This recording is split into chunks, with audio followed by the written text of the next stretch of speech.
Hello. Hello, Everybody. Charlie.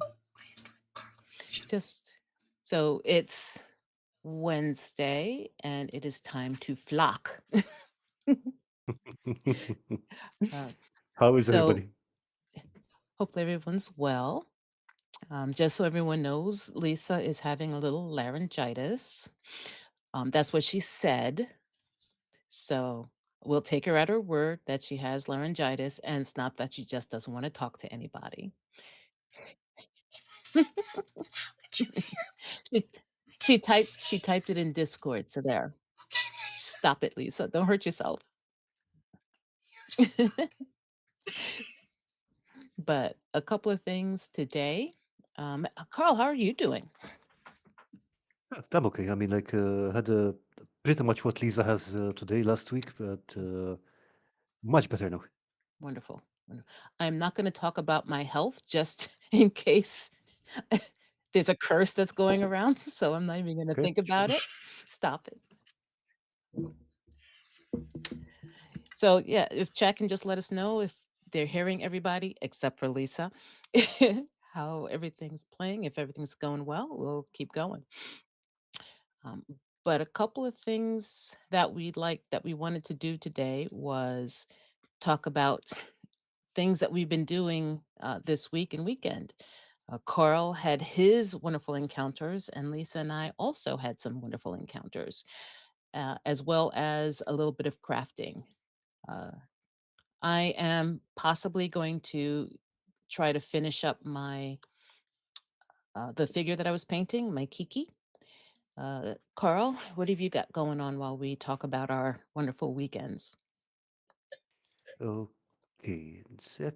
So basically, I'll be trying to cut out a template for this building over here, and hopefully start gluing it together. Excellent. That's that's going to be really cool. I love that. I love the shape of that building. It's Oh cool. yeah. Lisa, what you'll be doing? You can just show us if you.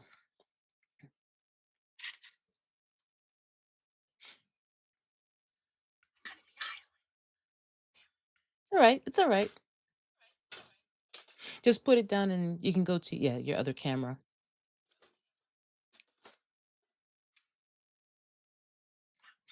Over to your left, I believe. No, we're not. We're seeing it in the edge. Over to your left. Yeah, we got a little bit more. Oh, there it is. Okay, good, good, good, good. Oh, the birds. Oh, birdies, birds. Yay, the birdies. That's gonna be cool. All right. So, I would like to start with Carl, and who has Okay. met one of our illustrious friends, very well known, very exciting to person to meet. Carl, what happened Oh, absolutely. this weekend? So, Tina Martins was on holiday here, so we met up a couple of times. Just hanging out and going to museums and stuff mostly. And just going to say that I think she found a lot of inspiration for a lot of builds. So probably going to see some of that coming along. She's also a lovely person to hang around with.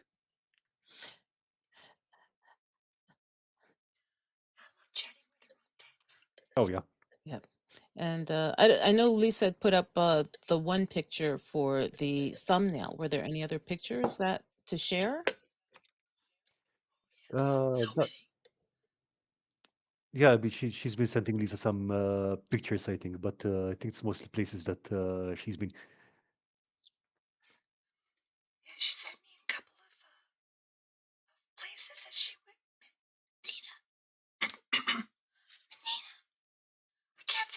Either you You can. want to rest your throat because you're going Yes, to get hurt otherwise. yes. Either type it in chat or show me where the photos are, and I can. Oh, actually, you can pull them up. Or Just just show. describe it to the medium of that. Yeah, yeah.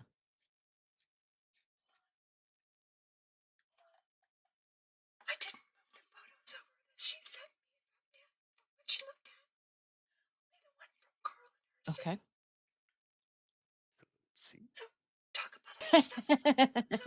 Okay. Okay, so in the meantime, chat, what have you been up to? Yeah. Give us the details. Yes, we want to know everything that's happening. We are very nosy.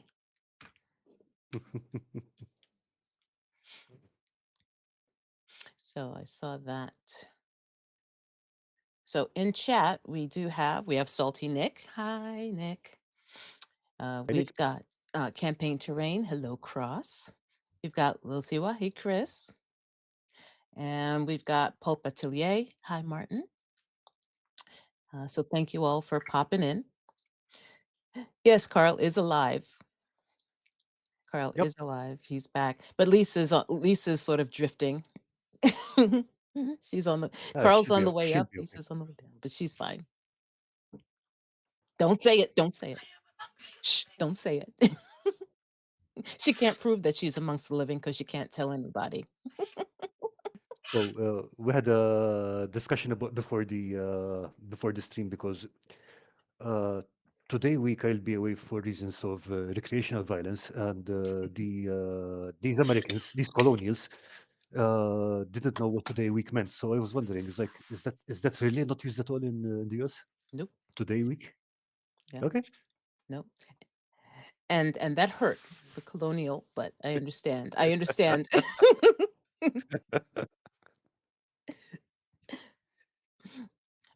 So yeah, the Today Week, that was interesting, learning what that was. But I mean, I can It was understand it with the explanation it that was it's kind of wo strange because it's so used here that it's like what how can you not understand that? But Salty Nick's been looking into some broken 3D models for minis. Interesting. Mhm. Broken 3D models. What does that mean, broken 3D models, Nick? Was talking to him earlier about that, Mm. and basically they've got some defects, which means that the file is there. You can look at it on a viewer, but it can't really print properly because of the defects in there. Oh, well, that's So cool. he's fixing that up. That's very cool. Let me lower my light a little bit until I have to use it because it's getting very bright. There we go. There we go. I think it's a little bit better. A little bit better. Yeah, Nick. Yes, thank you, Nick. Carl explained it very well. Appreciate it. And that does sound really cool. Getting the files of those broken ones so that you can sort of work with them and figure pieces out. That's what I'm assuming. Yeah, and Nick also makes some amazing dice, by the way. Yes. Oh my gosh. Yes. And he works so hard on them too, because with all the polishing and all that. And Yep. it's those are really cool. Yeah. Lisa, do you have the photos up or a place? Or do you want again? I could do it. I just don't. Okay, she's laughing hysterically now. That's kind of worrying.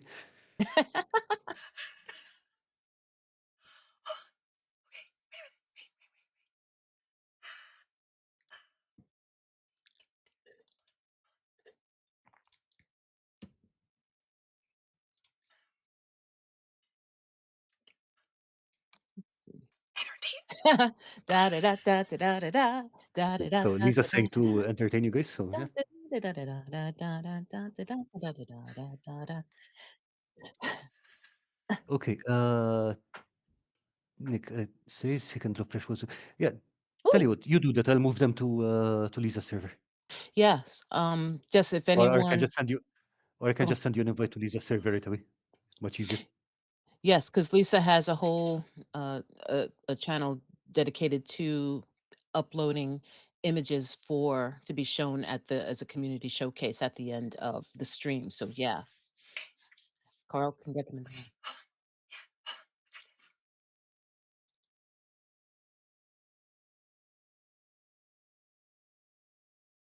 Got Tina's stuff up. Cool, cool, cool, cool. Oh,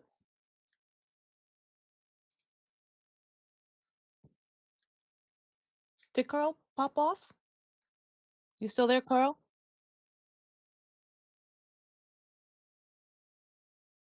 Yeah, I think we lost Carl for a moment. So when he comes back, we'll pick him back up. But so what do you have? Oh, okay. So you've got the gate. Do you know what this one is?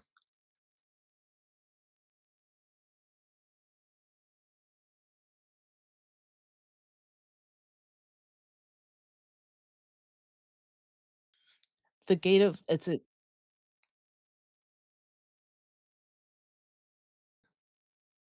yeah. Oh, power cut. Oh, wow. Okay. Well, we will so how about this, Lisa? I either when you put the image up, you put it in chat or you put it in Discord and I can read it off. What would you like? Because since I don't know the specifics to the images.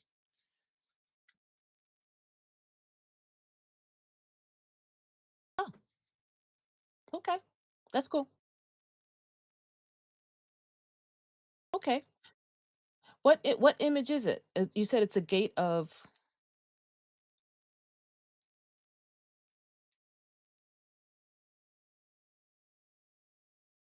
okay, so it's like it's a town gate. It's a beautiful gate.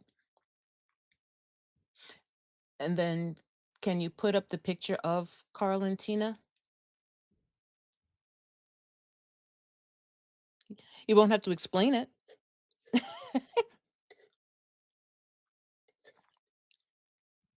Mm,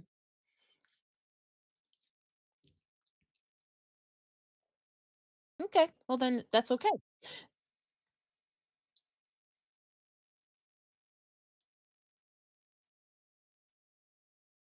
That's fine.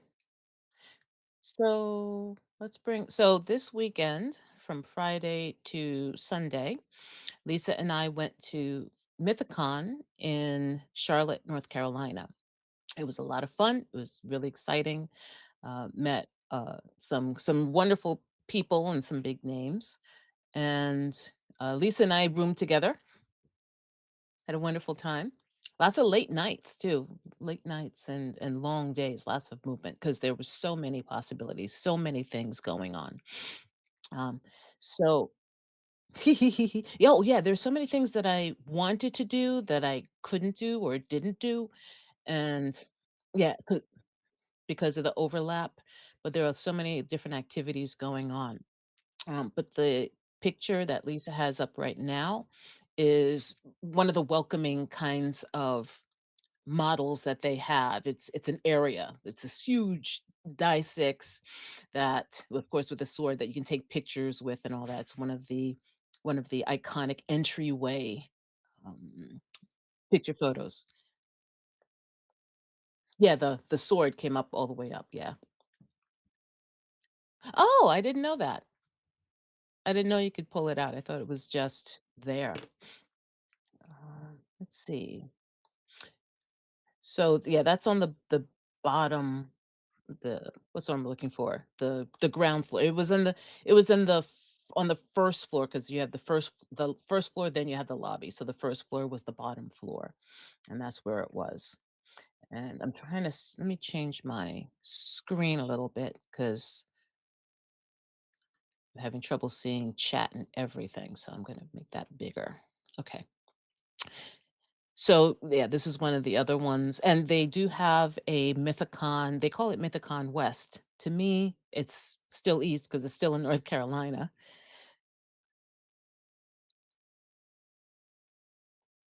Right, and that's in Nashville.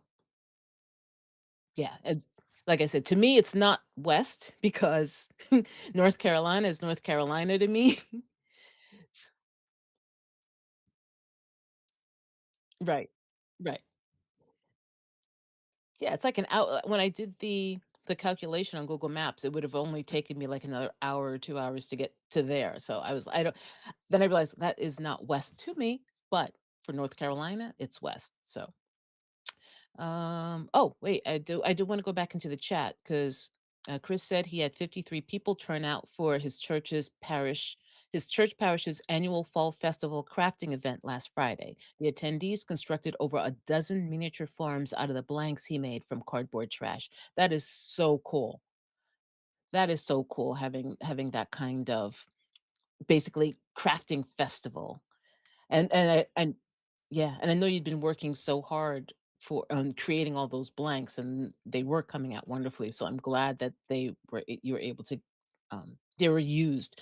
And I don't know if you have any picture. I saw some of those blanks in the Discord just as Lisa was scrolling through. So, are there pictures in there of the finished ones, Lisa, do you know? We don't need to put them up right now, we'll do them at the end. But hopefully he has some pictures of the finished ones because that sounds like, really cool. I get it. I get it. Yeah, Chris, if you do have more, if you do have, like, finished ones, just stick them in the showcase because 'cause we'd love to see some pictures of the finished ones. Um, Nick, do I just drop the dice photos in general on Lisa's server? No, there is a specific, channel on Lisa's server. Is it called Community Showcase? Oh, there it is. Cross told him. It's a JFWY Showcase channel. Oh, he did it. He said he did it. So once we get there, there should be some things from Salty Nick as well. I just want to make sure we didn't get anything else out of the chat. Dice. Okay, so that's good. So this picture is of the Griff. It's Griffin Hart, I think it's called. It's a veterans uh, benefit organization, and they have a raffle each year. I've only been there twice. I went last year. You can't see my shirt. I went in 2024. I didn't get a shirt for 2025 yet because you order those. But I think it's closed. I went to the site to order and they said it was closed. So I'll have to look into that a little bit more. Yeah. So I'll have to look into that a little bit more about 2025 because it was a dragon this time for 2025. This was a griffin. So this image again is of all of the tables of the different, basically raffle themes. And I did have a video, but it's not really necessary because this picture has everything in it. And you can see, I don't know if you can scroll a little bit deeper. Oh, and Rick put some stuff in Discord as well. Yes, dragon. So you can see they had a lot of Shadowrun, a couple of different Shadowrun ones. They had it looked like a Marvel. I think there was a Marvel one, Marvel or DC. There was one, oh, you can see like the GI Joe. You can see there was another one. A lot of them overlapped, but of course, you can see so like the Catan one. But and there was always a mystery one at the end, but the one that I really focused on, of course, was the Cthulhu one. You can even see the little tentacles on the bottom there. It was wonderful. And so, yeah, these are always so intense. It's like hundreds of dollars of items in each one of them. There you go. Thank you, Lisa. Hundreds of dollars of items in each of those themed boxes, themed areas. And in there you might not be able to see, but almost each one of them has dice, different themed dice in there, dice bags, different games, books, minis, things like that. So it was really, really cool. Definitely. So yeah, I tried my hand at getting the Cthulhu one, but it didn't get it. But that's okay. Always next year. Yep.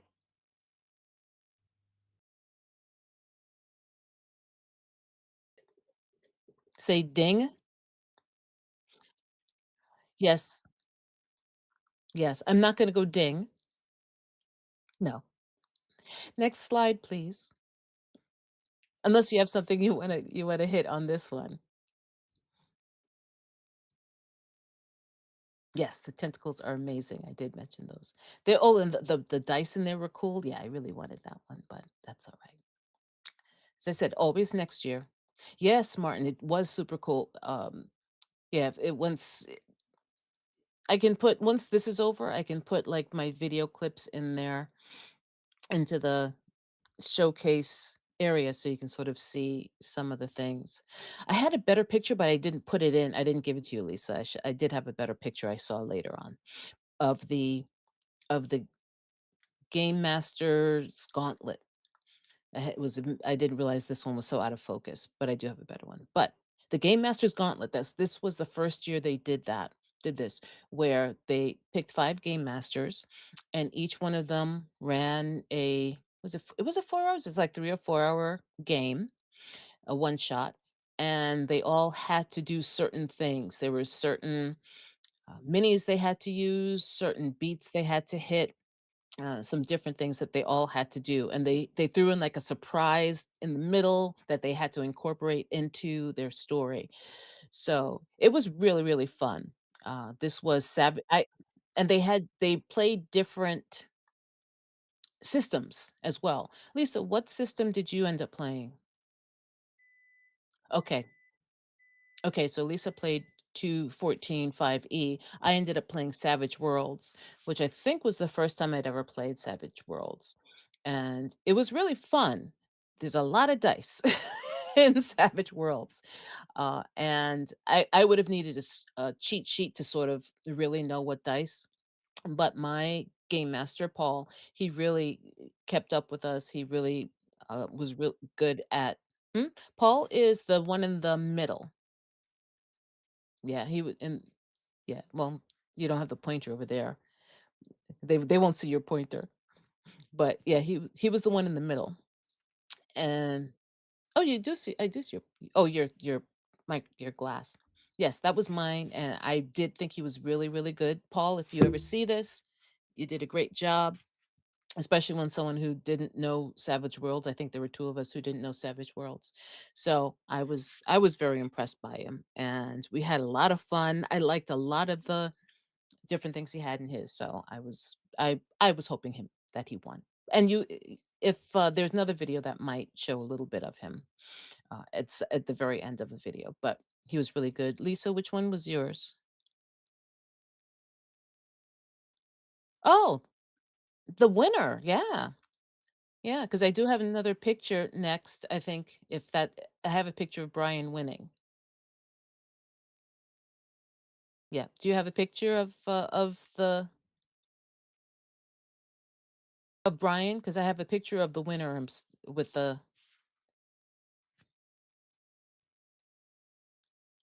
uh, there he is. Yep. Oh, I'm watching the stream and this, yeah. There's a yeah, there's a delay. So, yeah, yeah, so just tell me when you put it up and then I'll know. So Brian was the winner and that was Lisa's GM. And you can see he got a cool cool statue and this huge dragon. I don't know what else. I'm sure there's probably something else like in an envelope that they gave him. And each of the game masters got that medallion that he's wearing there. So congratulations to Brian on winning. So let's go to next. And oh, so there are my videos. Okay, so I'm not so that's the thing. I can't see which one it is until oh yeah, mute the sound, please.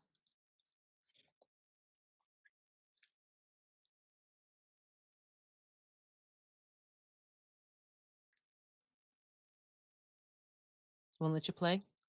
Maybe I can play it.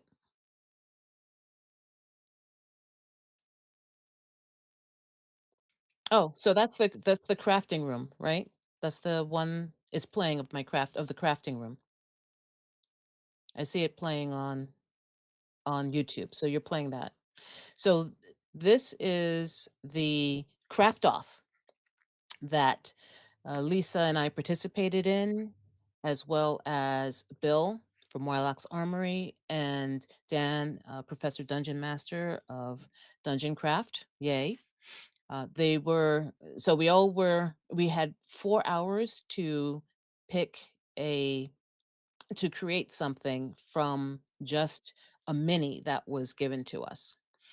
So and at the very front of the room, I think my other video, I think the next video that she's going to play, hopefully, because I'm not sure the order it's going to be in. Okay, this is the video of the Griffin Heart tables. You can play that one through. That's fine. It paused.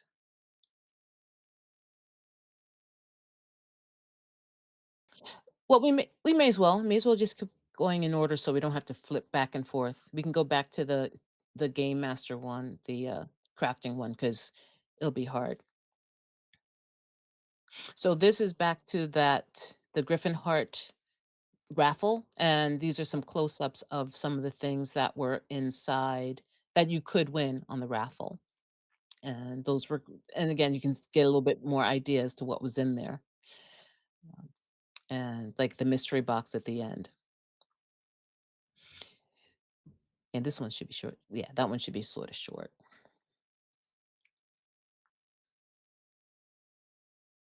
Let me know when you're playing the next one. And which one is it? Because I can't again until yeah. So these are the minis that Lisa and I had to use. So Lisa had a mini with a raven, and I had a mini that was, I think it was a bugbear, but it was like an abominable bugbear, basically with a bluish turquoise armor. So it is. And what's next? What's playing now? Oh, okay. Cool, cool, cool. And yeah, you can pause it when you're ready and let me know when the next one's coming up.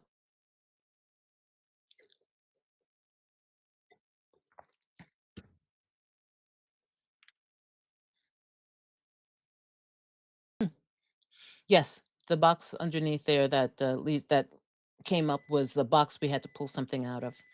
And I ended up using a black pill bottle, well, a gray translucent pill bottle. I'm not sure. What did you use, Lisa, for the little plastic ones?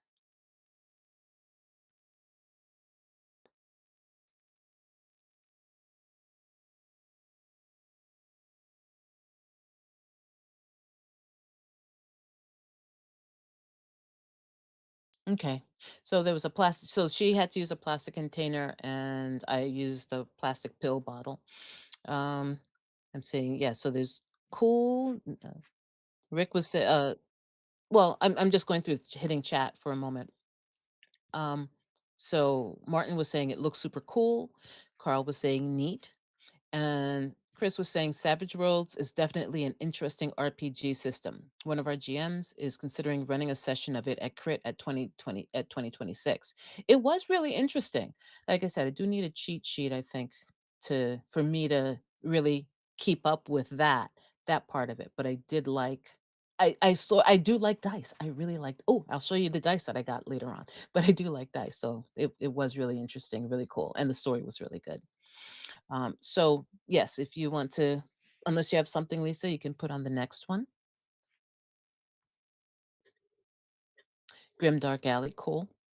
Yeah, so Grimdark Alley was all the skirmish games were in this other huge room, and there was, as you can see from the beginning of it, Trench Crusade, the Doom one, 1490 Doom. A lot of those different skirmish games were played in there, and there were a couple of I think there was at least one big room, and then there were a couple of other little rooms, but you can see some of the terrain. I wanted to capture a lot of the terrain that was in there. Some of it's huge, as you can see.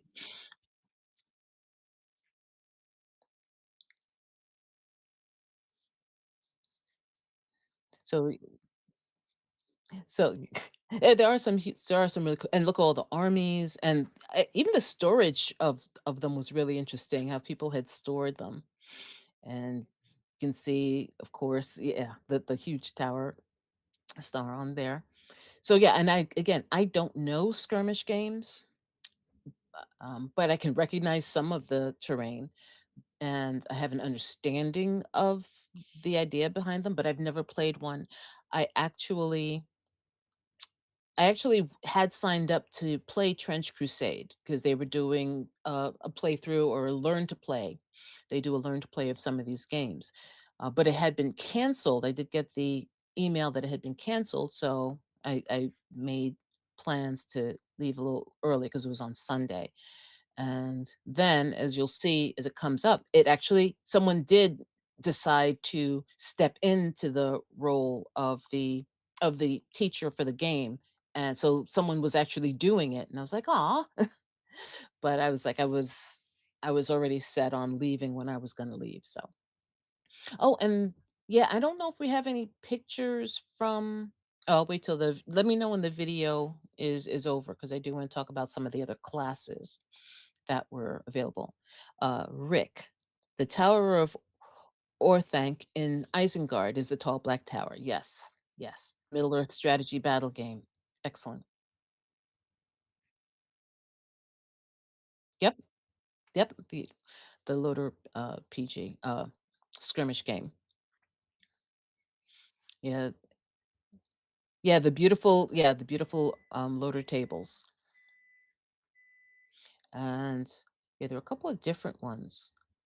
Yeah, so yeah, as I said, I was going to play Trench Crusade, but it had been canceled, but then when I went to film, I saw that, yeah, there were someone was playing there. Someone was going to be playing it for everyone.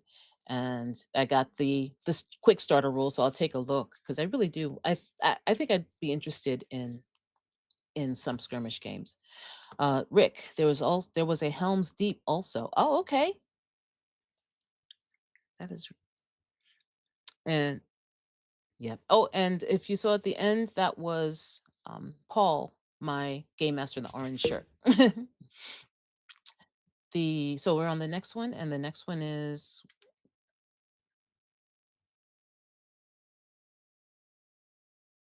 vendors. Yeah. So we've got yeah, it goes from it should go from outside to inside. It should be one.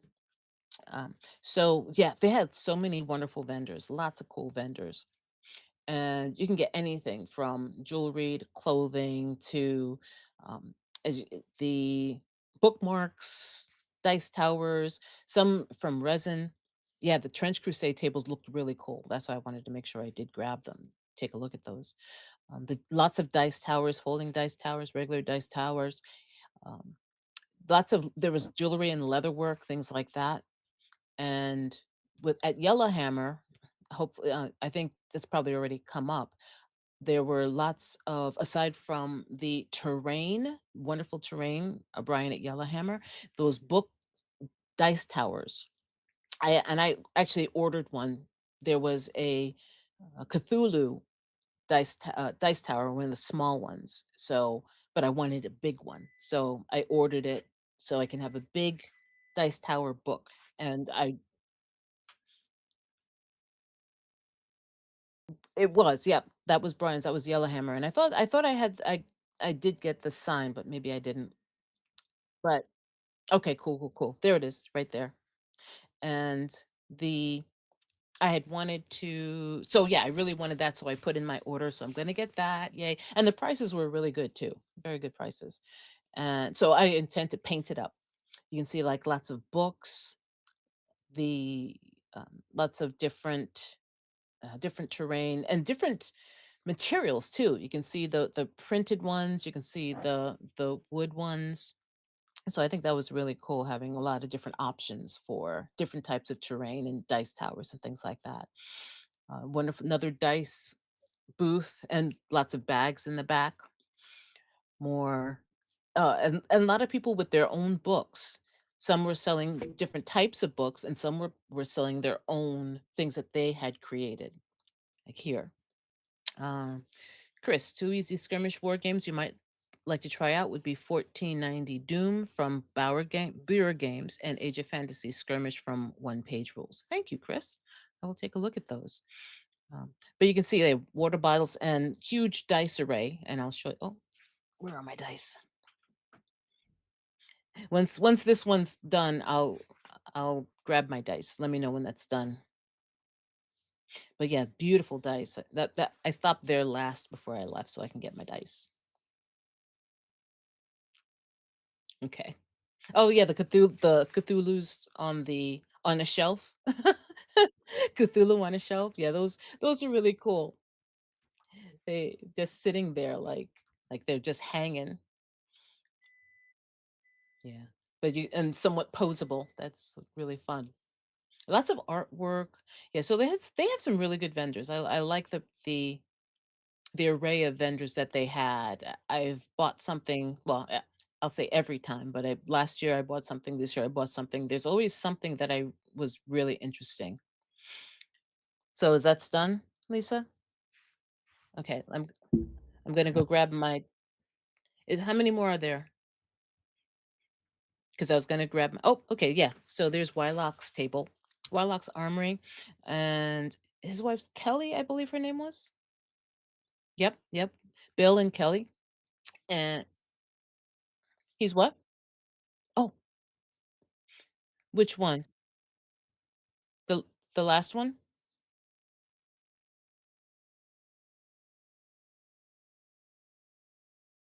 Which I don't know which one you're talking about because of the delay.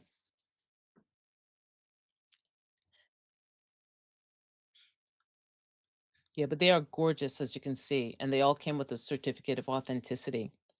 Um,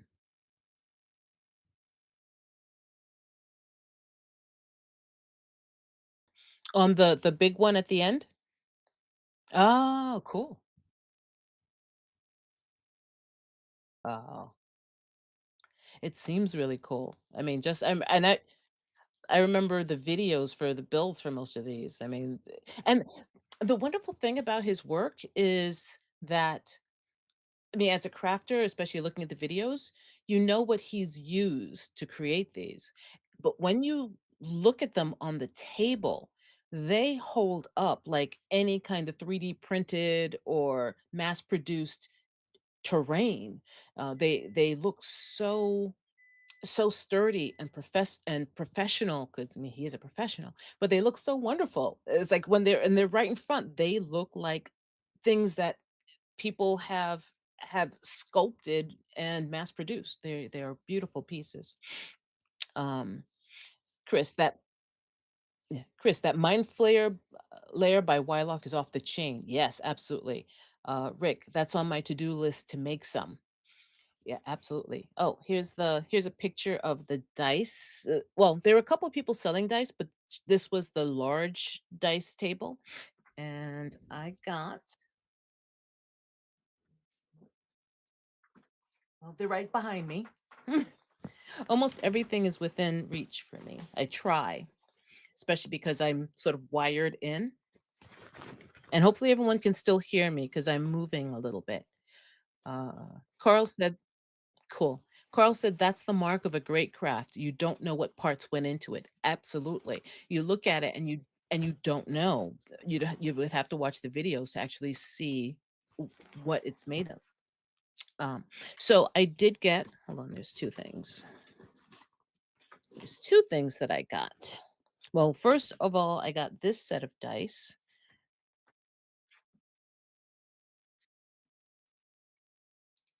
No, it's okay. It's not too big a deal. I don't know if people can see. Oh, I might have changed my camera too. Let me change. I have to change my camera. Let's see. Where is my work? So these are the dice that I bought at that vendor. And I really did. I'm sure people have seen these before, but this was the first time I saw this up close, and I really do enjoy the idea of this D4, especially because it's so huge. But I really like this set. I do like metal dice. Excellent. Thank you, Nick. Um, I really, really, really like metal dice. Yes, shiny. But Nick makes wonderful resin dice. And actually, I'm going to take a look at what you've got, Nick. But I do like metal dice, and I also got It's a single. Ah,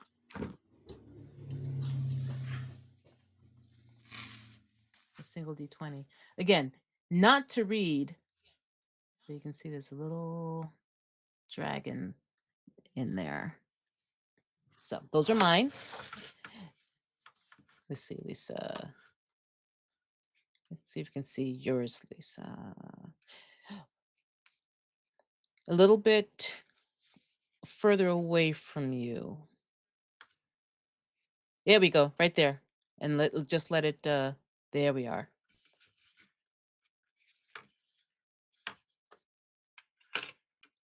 I don't know if anyone can see inside, but again, it's a gorgeous dragon inside. Let me go back to my face. So yeah, so that was fun.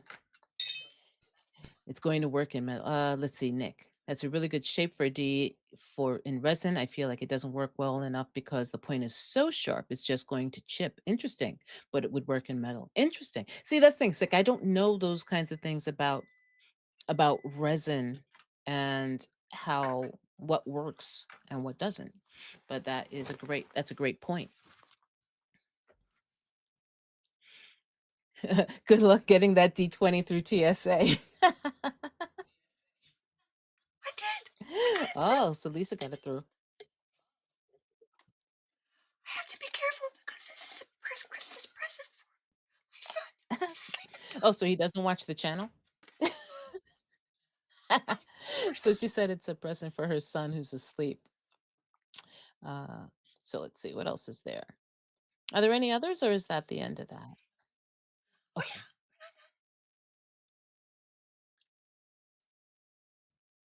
let's see. Let me know what's happening, and I'll. No, no problem.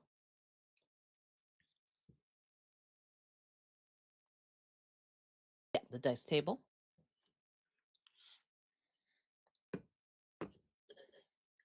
And so I'm seeing the dice table now. Is there something happening after that, or do you want to go into more detail? Yeah.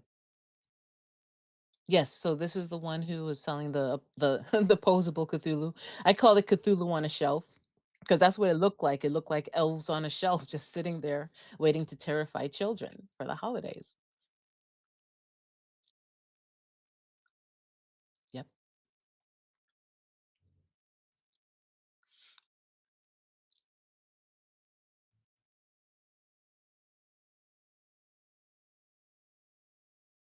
So Lisa just said that's 1/4 of the available build.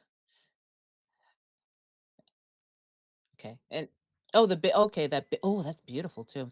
And she said someone did buy it, which is great. But someone, let's see, chat. Someone saying something in chat. Um, ooh, nice pile of dice. Sorry, what, Lisa? Oh, I see. Yeah, yeah, he was mentioning that he had some UDTs that he sold. He was talking to Dan, Professor Dungeon Master, about it. That had some UDTs that he was going to be selling. Really cool, because as crafters know, Dan's the one who created the UDT. Yes, you can see the I don't think I had a picture of a Cthulhu of the Cthulhu front, but I don't know if I sent that to you. But there's one of the boxes had Cthulhu, but the big boxes didn't. He didn't have one in the big boxes.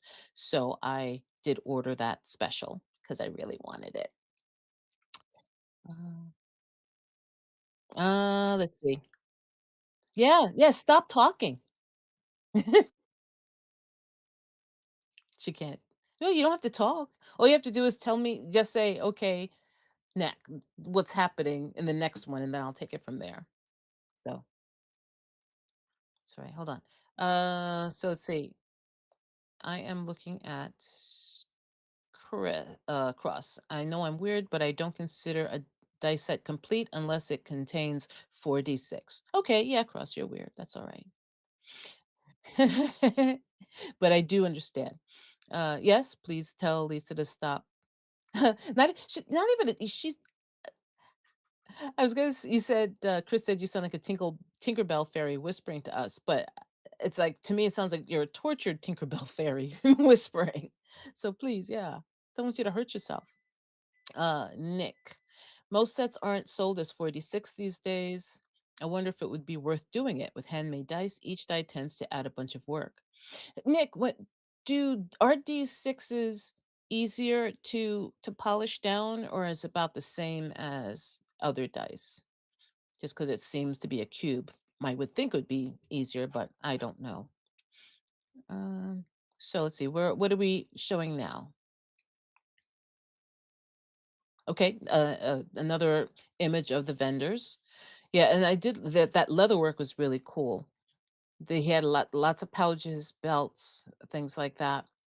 It was really fine work in a lot of these places. So we can go to the next.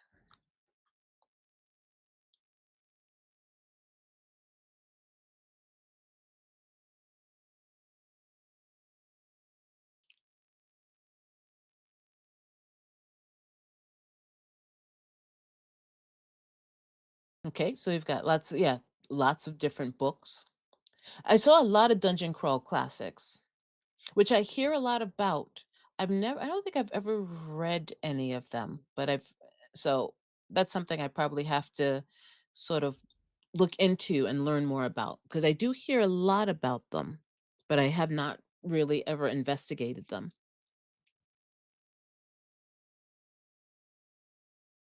When you're ready next, let me know. Okay. And the next one is the some of the dice towers and buildings in I don't know if it's balsa wood or thin MDF, but the wood cutting ones are really they look gorgeous. And I sort of would I'm more into wood and things like that than resin and plastic and the things that I bought. But like the Cthulhu one that Yellowhammer was selling, Brian at Yellowhammer was selling. That is something you would have to like hand sculpt. So that wouldn't be something that I would be able to buy in wood or anything like that because that would be a lot. But so the resin really is helpful to be able to get the kind of style that you want. Which one? I can now. The clock ones? Oh, the blimp, the dirigible.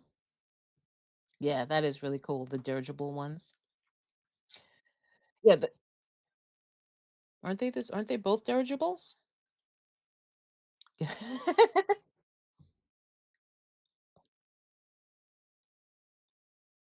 Okay. Okay. Yeah, I do think of the delay, so don't worry about it. Yeah, that blue the one with the blue lighting, is that what you're talking about? Okay, yeah. Blue light that yeah, they're all gorgeous. They are really gorgeous pieces, all of them. Shh, shh, shh, shh. Don't apologize. You're hurting yourself. We don't want you to hurt yourself, Lisa. That's it. So let me know what's next. I just said just tell me when you're going next.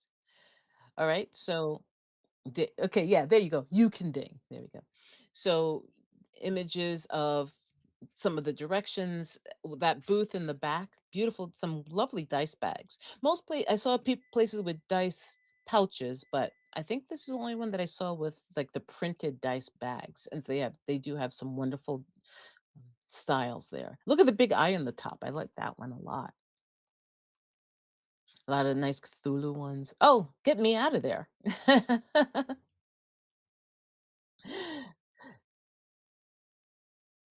Yes, I did. Shh.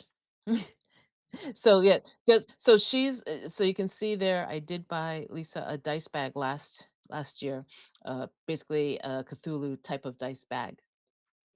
And I did get some dice this year.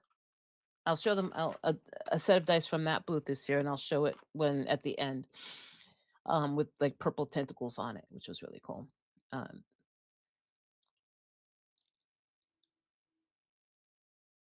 let's see next.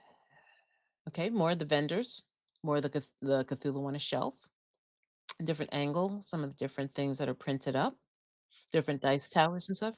It, yep, this is what? Oh, and the jewelry. Yep.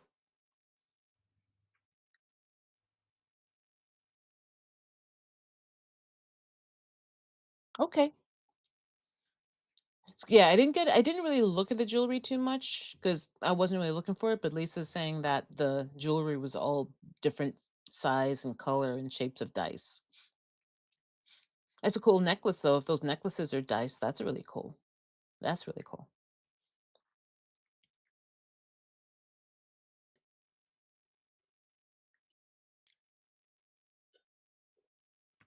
Next, or was there something you wanted to else that you wanted to?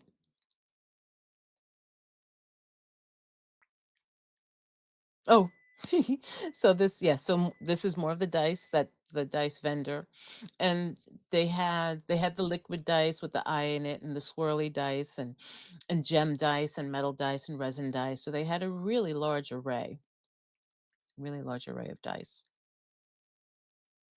As you would, you need to have a lot of dice. I am a dice dragon, so I was very excited.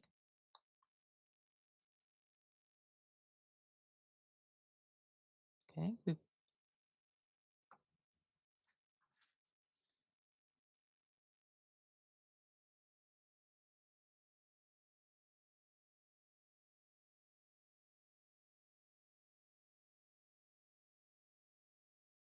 okay. Oh, okay. So is it? You said played. Is it a video? Oh, okay. The video of Scotty's game. Yeah. So Scotty, DM Scotty, did a Easy D6 sci-fi game. Lisa and I got to play in, and it was a lot of fun. And you can see the terrain. The electronic terrain was done by Daffy at Terraintronics, and yep, you can see that's there. All the parts that were electronic. You can see the screens and the readouts and the different tubes and colors. So those were really cool. And all of the paint jobs of this and everything. It was just a really fun game. The settings were great, and he was able to set them up so quickly. So we had a scene, and we made the decision as to what we would do next. And within about a minute, he had everything set up for the next scene. So the way he has it all modularized was extremely efficient. And he knew exactly what was happening at any particular area. So it was really fun. It was very fast paced. We we all got it was we had some great players. We all were feeding off of each other. You don't win RPGs particularly, but I sort of won. I did not cheat. Yeah, well, I would not say anybody cheated. Everyone just had their own agenda. And so it was a lot of fun. It was really, really cool. Yes. Okay. So Lisa's character really enjoyed the captain kept Lisa's character in line by feeding her cookies, Milanos, different types of Milanos. So she feels she won because she got the cookies, and that's all I'll say about that. But you can see, yeah, it was the gaming, the terrain was gorgeous. The rabble rouser, of course, was. I mean, he Yeah, I was I w I well, it looks wonderful, but I wouldn't say top notch, but it's better than top notch because he is the progenitor of the game. So it was excellent. It was a really fun game. So thank you, DM Scotty. The craft off. Okay. So the craft off. You're talking about the room itself or the people? Oh, this was the winner. Okay, the first thing that I'm seeing is the winner, the just overall winner of the craft off. And the you can see just a lot, I think a lot of it, again, I wasn't a judge, but I think a lot of it was she used so many different materials. She had such a n- not the diorama, a someone in the chat give me the word where it's a tableau. That's what I'm looking for. Sort of like a great tableau of things that were happening. You can see the tree, the wall, the telephone pole, the use of the foam or cotton or fiberglass, whatever she used for the actual leaves of the tree or the top of the tree, the flocking. So yeah, she had so much going on, and she was young. So that was really, really cool. She'd been crafting. I think I heard, again, I didn't talk to her specifically, but I heard that she had only been crafting a couple of years, and she was very surprised to win. But it was really cool. She did a great job. And yeah, another great submission, more of a sci-fi kind of submission, and they even used the logo, which was a really great point, really great piece. Yep, yep. Just say 4 hours, and I'll take up. I don't want you to hurt yourself. Yeah, so we started at 9 in the morning. We had until 1 to complete it, and get your hands off of it. And so, and yeah, we had 4 hours. We were given uh and actually, that included picking your mini, which we didn't know which one we were gonna get. It was either a bag or a capsule. We picked the mini, opened it up, and then had to figure out what we were gonna use and it had to be something in the had to be things in the room. You couldn't bring anything your own stuff in. So it had to be things that were in the room that you used to in order to build your terrain, and it had to be fashioned after that mini. The mini had to be the inspiration for it, and yeah, it was so much fun. It got so quiet. Everyone was just really, really involved, and everyone was wonderful to each other. Everyone was helping each other out, different, um, borrowing different paints and items and helping people out. So it was really a wonderful, wonderful experience and wonderful community.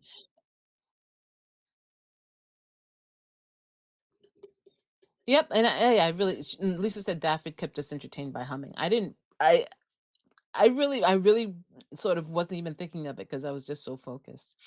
Yeah, she's left. I know she's gonna talk, so I'll say it now. This was mine. So, um, so I basically made uh, an archaeological dig. The character was searching for the gem that would give him like this power and that's why the turquoise color of the gem and the turquoise color because he had turquoise armor on, so I try to keep like that turquoise coloring. Let's see, let's see what's going in chat. Yeah, it's fine. Oh, thank you. uh it was just court. Yeah, I heard. uh so yeah, it was just cork and paper towels over a pill bottle. That's basically what it is. Did you get a picture of yours in here, Lisa? Okay. All right. So you can keep going. So yours is up now?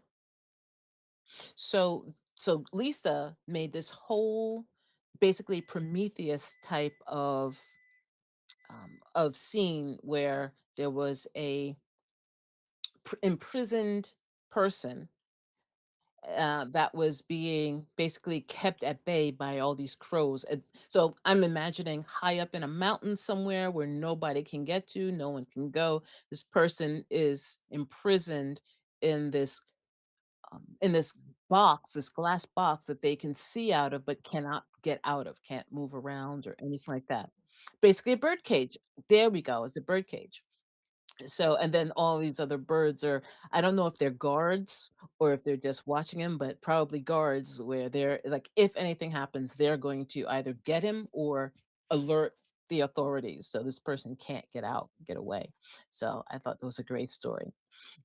And and you can see she used the actual texture of the foam instead of trying to cover it up or layer it.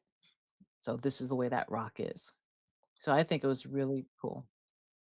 Yes, Lisa has been obsessed with birds for quite a while, uh, ever since the scarecrow challenge. So yep, yes, yep. So she made Lisa made the birds yeah, get you can start and I'll finish up. Lisa made the birds out of these little tiny seashells, like not the periwinkle ones that are long, but basically, like those, um, almost like a, uh conch, 'cause I'm thinking lambi, because that's what we call it. Well, that's what people in the West Indies call it when you cook it, lambi. So a conch shell. Those little tiny conch shell kind of mollusks. So she used that as the body of the bird, and then I believe it was it cardboard? Pictures where? I'm still seeing it on YouTube. Oh, okay. Okay. So she made, so she used the shell and then she layered it with like pieces of cardboard for the wings and everything. And was it toothpick for the beak? Because I know that's what you were working on. A bead and toothpicks for the beak. So yeah, I think those came out really well. You're very welcome.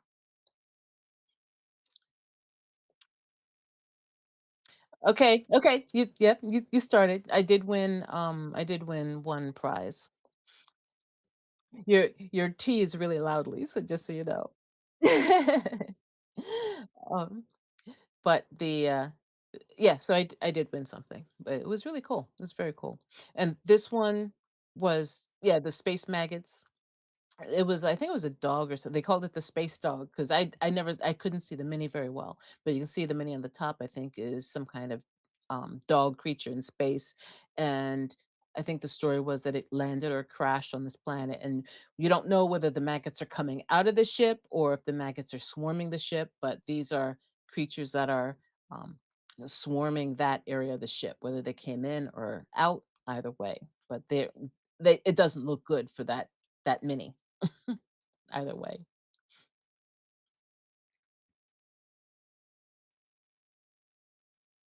Aw, let me know when next.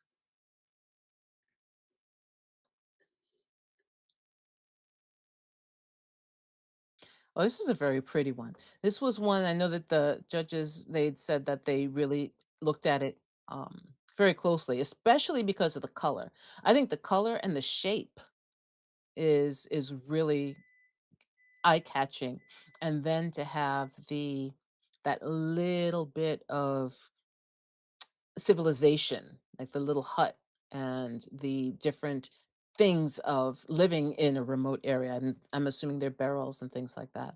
I can't see the mini. I'm assuming that's on the far right, but I don't know what the mini itself was of. Yeah, yeah. But the actual piece was really cool. Let me know when you're ready for the next one.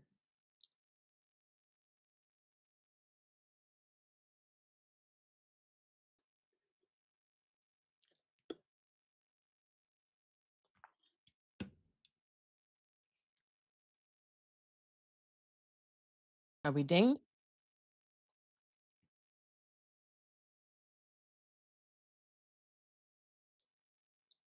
I really can't see because that's a different piece. So, you can see the color is completely different.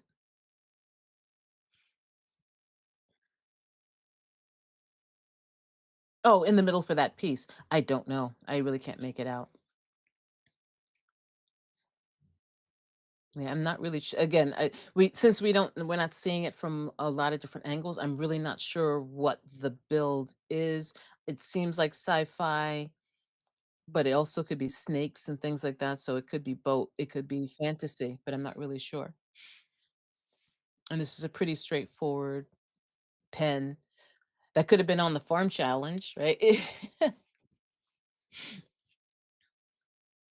And you can see in the back, you can see, I think that's what they use from the bin. And that's the other thing. We don't know exactly what they use, people use from the bin because you had to use the mini and you had to use something from the bin. So it was a combination of different things that you had to use in your build. This was a winner as well. The one with the eggs and the buildings and the different colors. I think he won something as well, right? Yep. Yep.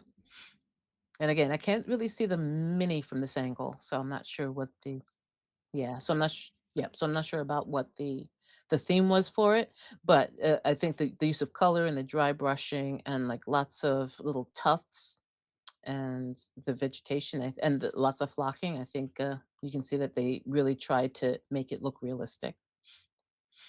Gorgeous pool.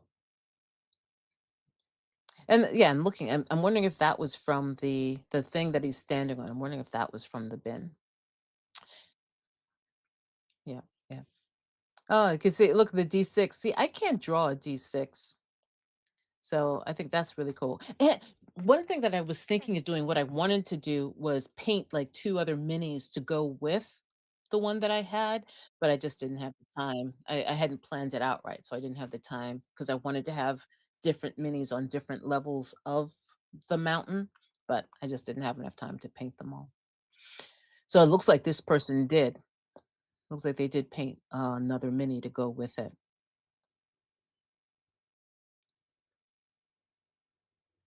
Oh yeah.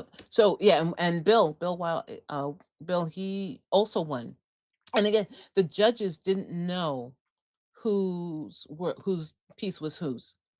So Wyloch won a prize, and you can see all the different layers and the textures are so great. The flocking is great. The placement is great. The story is great. So I'm really excited.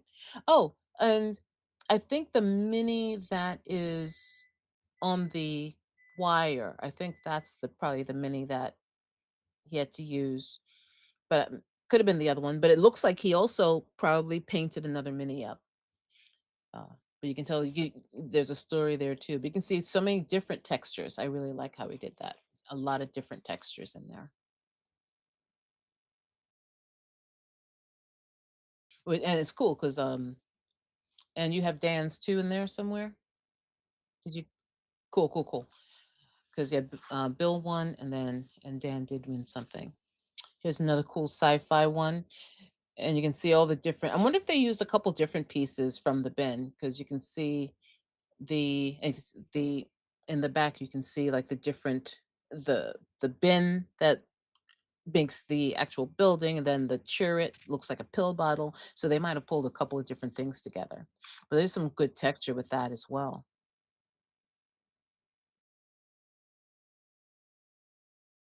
Yep. Yep. That the anything that's on these builds is something that was in that room. They had so many different pieces, things you can see the pipe cleaner. I actually painted up a skull to be used with mine, and then I decided it was too big. So I spent time painting a skull and then didn't use it. So yeah, and I really like the mist that they have coming off of that pool there.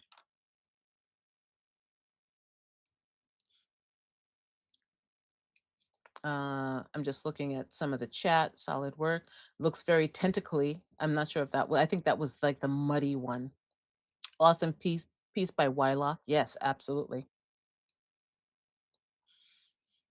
And here's some more pieces. And again, I don't really know too much about these,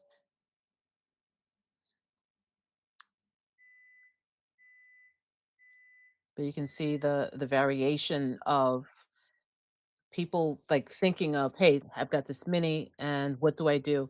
I do like on the front of this one, they use one of those skulls as the for the boat. They use one of the ship. They use one of those skulls as the masthead. That was really cool idea. And this is I don't remember that. Okay, maybe I don't remember that one winning, but maybe. Yeah, I think there were like 4 or 5 prizes. And also in the room, they did have some donations from Proxon. So there were also any of the crafters who participated could, if there was something there that they wanted, if they had the foam cutters and saws and things like that, they could have like taken that because those were donations. Yep, yep, absolutely free.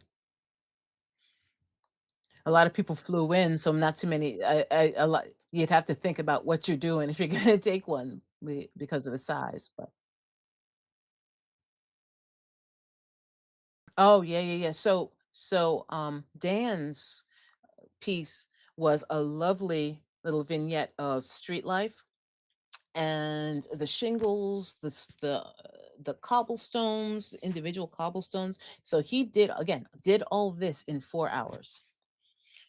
The paint job, the texturing, the the little greeble minis down there on the edges, the small little pieces they did on the edges there, all of that was 4 hours. So he got his mini, he figured out what he wanted to do, and so all those the paint job on those were that was all those little statues. So again, extremely impressive, extremely impressive. I try I really have to think I really have to try to step up my game next year because I really have to think and plan better because when you're planning it out, you can tell like the difference in someone like Dan, Professor Dungeon Master. Well, I couldn't hear him because I was so honed in, and he was a couple of rows away, so I didn't hear his cussing if he was.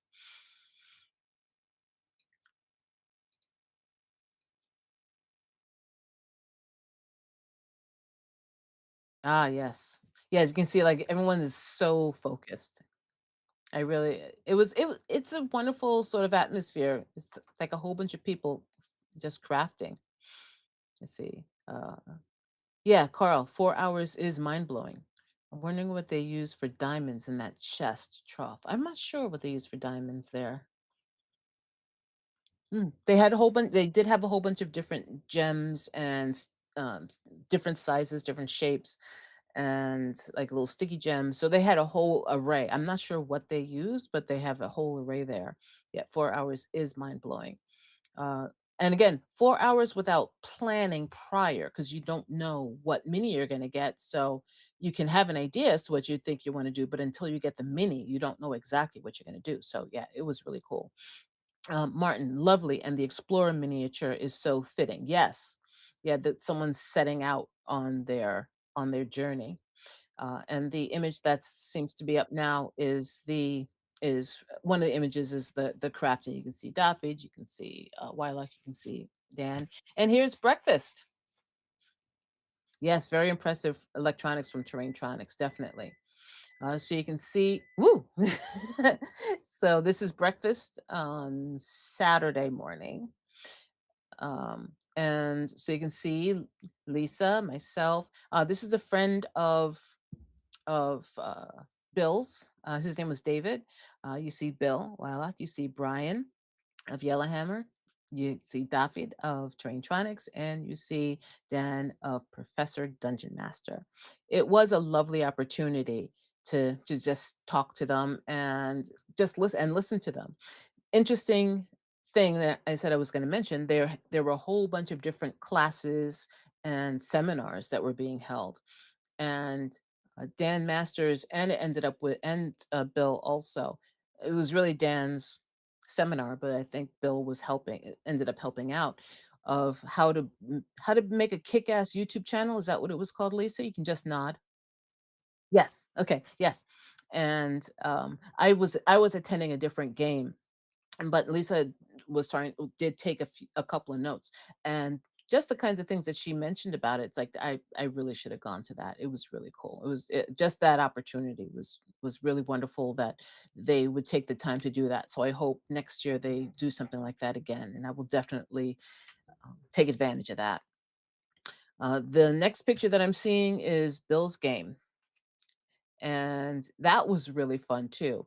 I don't usually play too much cyber punk type of games, and I say that the word cyberpunk just because that's the general term, but I know that the different themes and different types of futuristic games. I know Chris is cyberpunk, and I do the cyberpunk was really fun. Um, the and Wyloch had his actual game, his system called Neon Skies, and that was really fun to learn. There's a lot of interesting game mechanics, and I did. I'm sorry, I'm making funny noises. I did purchase his.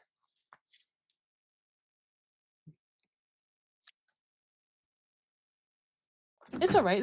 Okay. Well, I'll wait till you. I'll wait till. I'll wait then. Um. So yeah. So we played his game Neon Skies, and I really you can see my name Sniki because I was sneaky. The but the different mechanics. He has some really interesting mechanics that and lots of different tokens to keep you engaged with what is happening at any particular time. Again, his terrain that he built that I remember seeing him build on stream on YouTube, and again, and I can see the quality up close is amazing. And so yeah, I love the mechanics. He had the aside from the fighting or the skirmish or hold and the different types of mechanics for there. They also had a chase mechanic, which was really cool. The dice mechanic is basically you succeed or not. You don't have to do lots of math, so that was really fun too. So I was very engaged in that game, and I think it was really cool. That's why I bought the book because I did want to get more understanding of the mechanics. And here is David's Terraintronics soldering class. Lisa and I both took part. Oh, this isn't? Oh, this is the brazier one. This is the one with the because I didn't attend this one. Yep. Hold on, I gotta move my microphone up a little bit.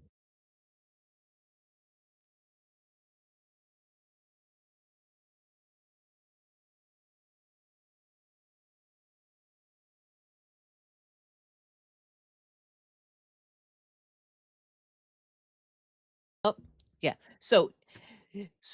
You told me that that wasn't that one, so that's all you had need to say, and then I'll keep going. Save your voice.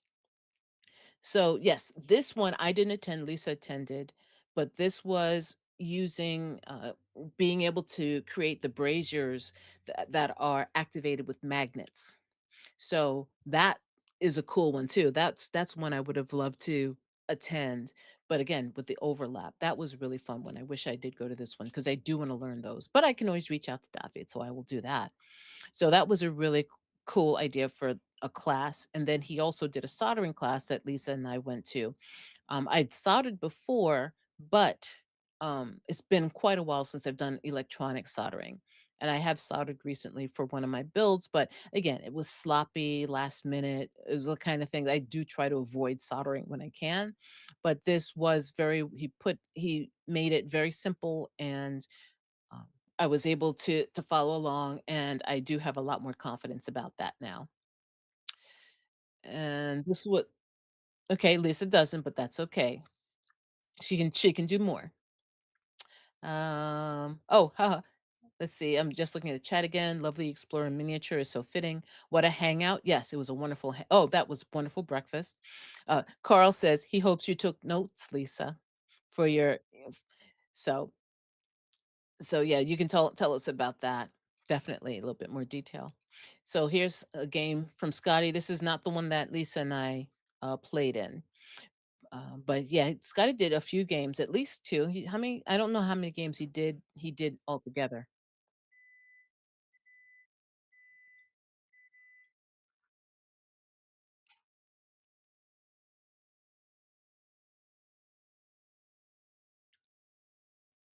Okay, okay. They were the play tests, right? Yeah. Okay. So Lisa was saying that he did one. He did one that was a con, a game for the con itself, and then he did two. pickup games for play testing, and those are the ones that David were played, and the one that Lisa and I played in. And again, it was wonderful. It was really, really, really fun to play, and so I give top marks. Let's see. What else? What's next? Sorry, just let. Hmm? No, just let me know what it is, and I can start talking about it. Oh, map of the con. Basically, you can see how big it was. And these rooms, like even the big rooms, were full. I mean, they were full of tables. There were people. Again, it wasn't like crowded. I was actually I saw the video that Dan put out just recently. There was another update, and he had mentioned there was going to be a PAX, and I was like, "Oh, PAX!" So I was like looking, it's like, "Should I? Should I?" And I was like, "Oh, it's just so huge." I really thought of like last minute trying to get into PAX, just because I've never been to a really large convention before. Yeah, well, Philadelphia. It's in Philadelphia, so I'm assuming. Yep. But, it's this month. Whatever PAX is this month. So I really thought about going to it last minute, but I really looking at some of the guests were great, and Dan's gonna be there and everything, but it was just so huge. I didn't think I'd enjoy myself. This kinda con is small enough that you can like actually meet people on not really long lines. You can pick what you want to do and basically do it. So I was happy about the size. I do want to go to a big con, a large con at some point soon because I haven't been to one. But I don't not sure if I want to go alone. Um or and also I'm not sure about the size. So there's a lot. But I see that I'm back on. So I will show you that I did get um, Wyloch's Neon Skies book. Let me make sure it's not too shiny. Yep, there we go. And because I do want to take a look through the mechanics, and I think, as I've said before, I am a what's what I'm looking for? I am a systems dragon, which was um, another YouTuber coined that phrase. So I have to give them credit for it. Where is Mythicon held? So there is Mythicon East and Mythicon West. Mythicon East is in Charlotte, North Carolina, and Mythicon West is in Asheville, North Carolina. So they're both in North Carolina. Oh, Tina's in. Hi, Tina.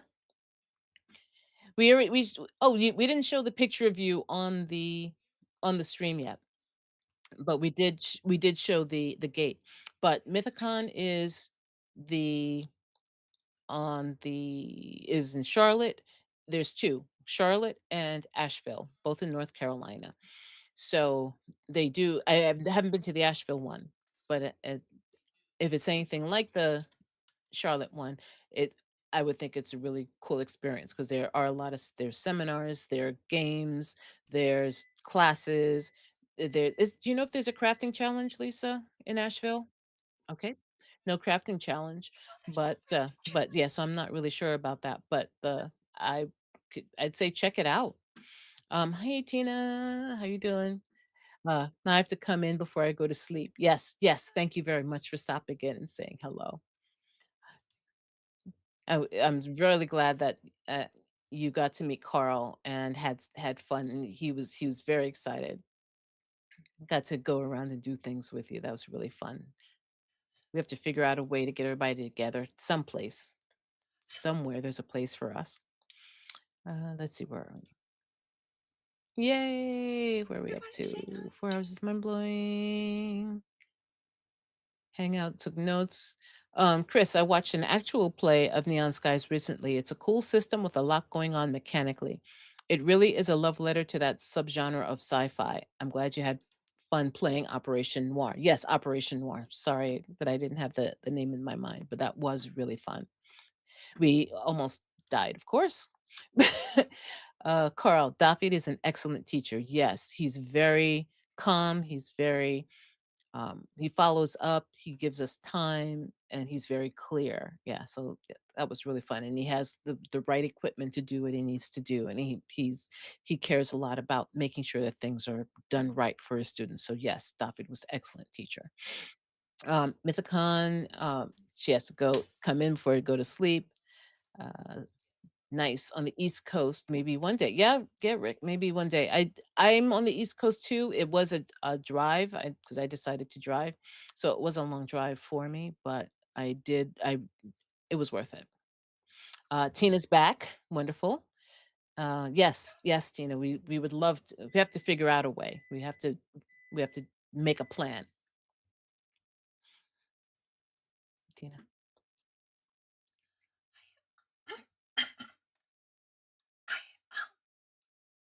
To discuss the rest of the Yeah, you can't talk about anything, Lisa. I'm not sure what you wanna try. You can't talk about anything. Again, you can tell you can "Oh, hey, Bill." Hopefully you saw we were talking about your Hey, Bill. game, we were talking about breakfast, we were talking about the terrain. We had wonderful things to say about you, Bill. You can if you weren't here, you can take a look later, but yeah, we were very, very happy, about meeting you and hanging out and seeing all your wonderful stuff and playing your great game, and I j You just missed I the even held up slideshow. the book. Yay. So thank you so much for stopping by and saying hi. Appreciate it a lot. Kim and I wanted to Yep, say hello to absolutely. each other. And the different mechanics and that I really wanted to take a look in. That's why I bought the book because I want to take a look at the mechanics because I really enjoyed the uh, succeed fail. I enjoyed the tokens for being able to keep track of what's actually going on. I enjoyed the chase, like I mentioned. So yeah, there was so many things going on. Yes, everyone's saying hi to Bill. Say hi to Bill. Yeah, anything, Bill, that you remember from the weekend from Mythicon that you want to put in chat or let us know. Yeah, what did you take away from it? We'd like to know Yeah, what you Lisa what has did you laryngitis, as you can see. Bye, Tina. Off to bed for Tina. Bye, Tina. Uh, Lisa has laryngitis, so she's take not sure care. what's going. So she can't really talk too much. But she was just asking Bill if there's anything that you took away from Mythicon to let us know. Drop it in the chat if there's anything you want to bring up about Mythicon that you enjoyed. Um, but I think is that the end of the pictures? Wonderful, wonderful. See Um, you. See but yeah, it was great meeting you, Bill and you. Kelly. Say hi to Kelly for us too. Um, Yeah, say hi to Kelly for so us. yeah, I think the crafting part of today. Oh, I said I was going to show you my dice too. So I'm going to put on my other camera.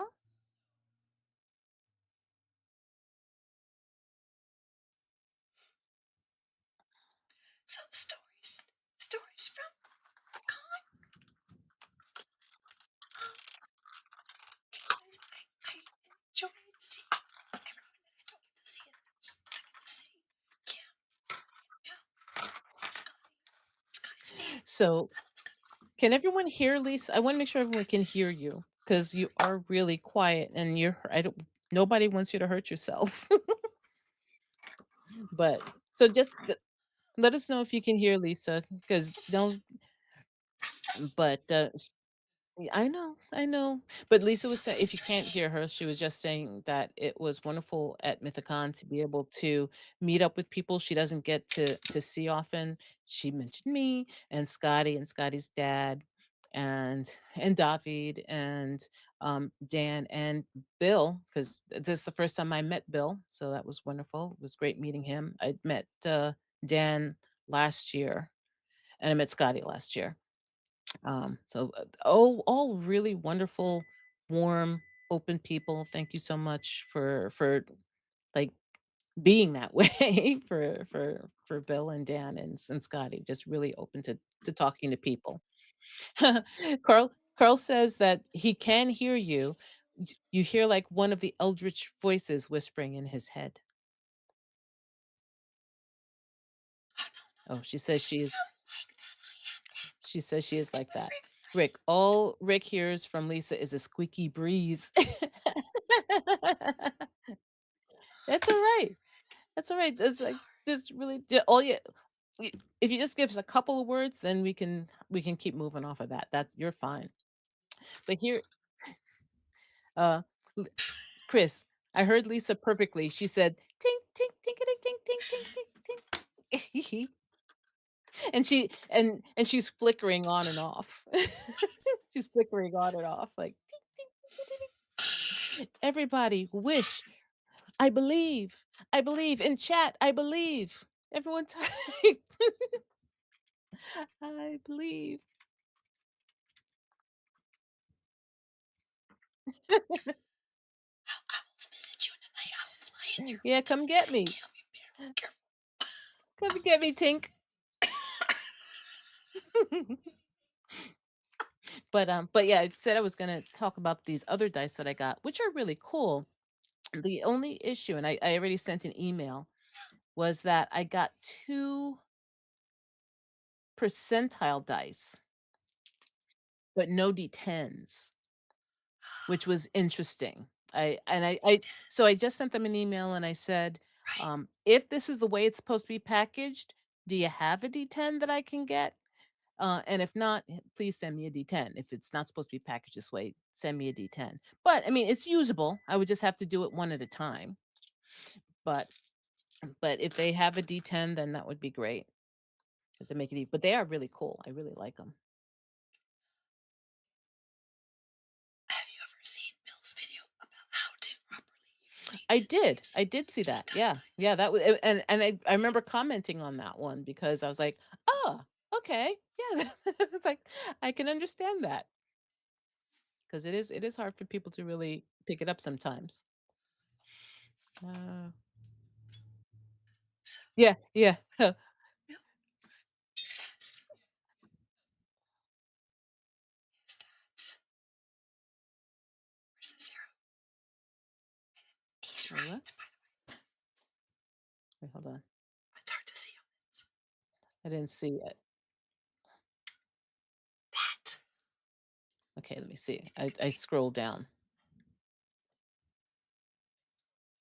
that is Oh, you 100. put up you yeah, I'm sorry because That I'm is looking at the delay.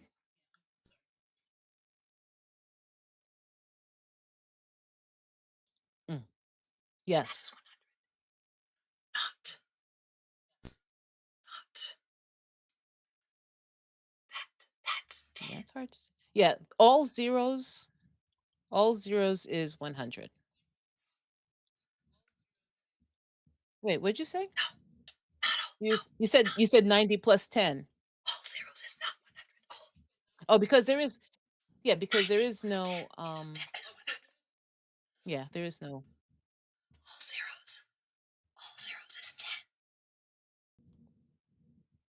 10. okay.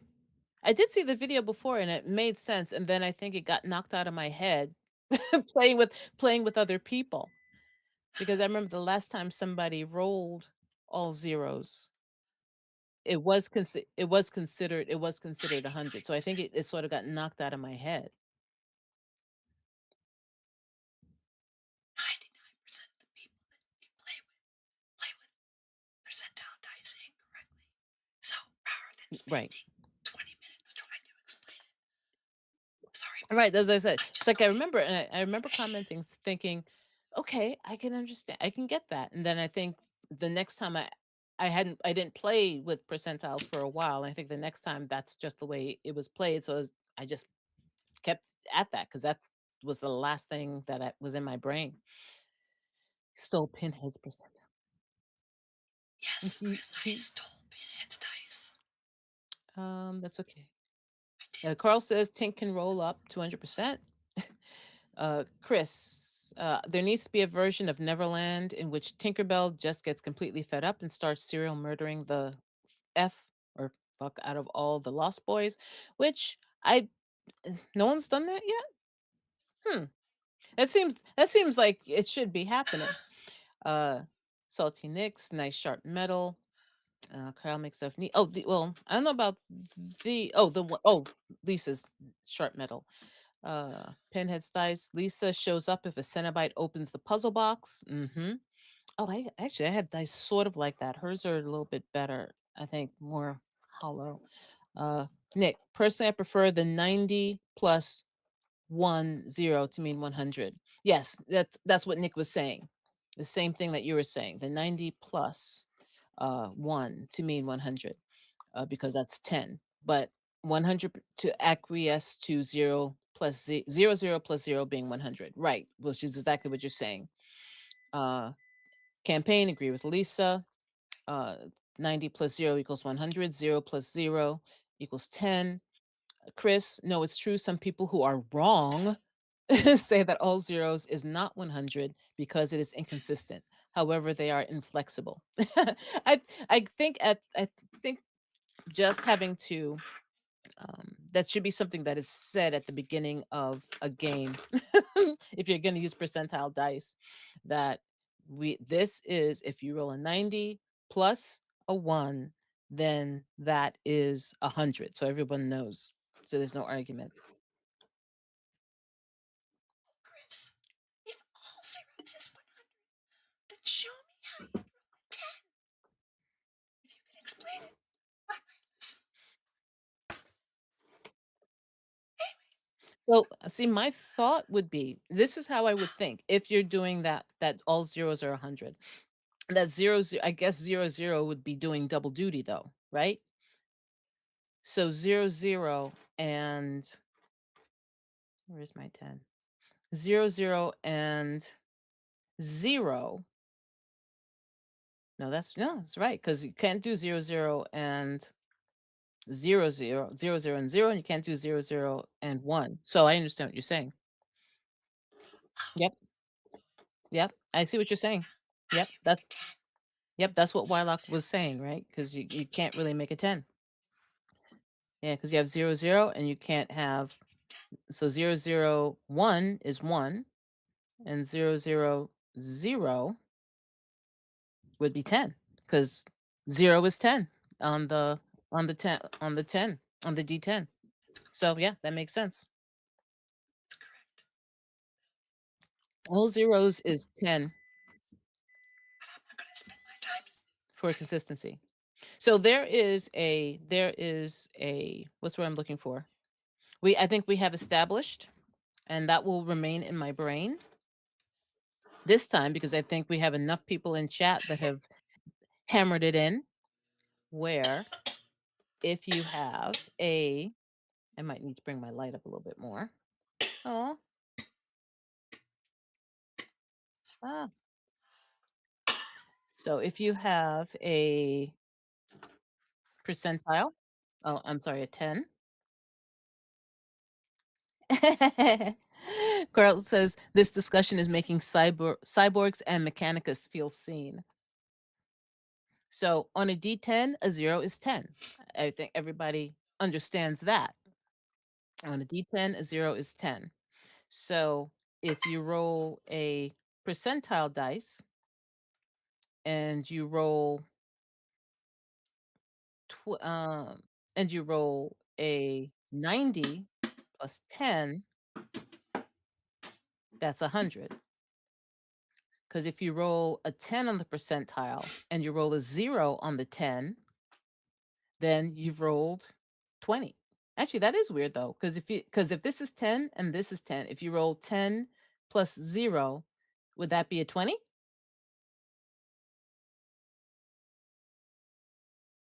If you roll a 10 on the percentile, and I'm sorry I'm making you talk, but if you roll a 10 on the percentile and a 10 on the D10, what is that?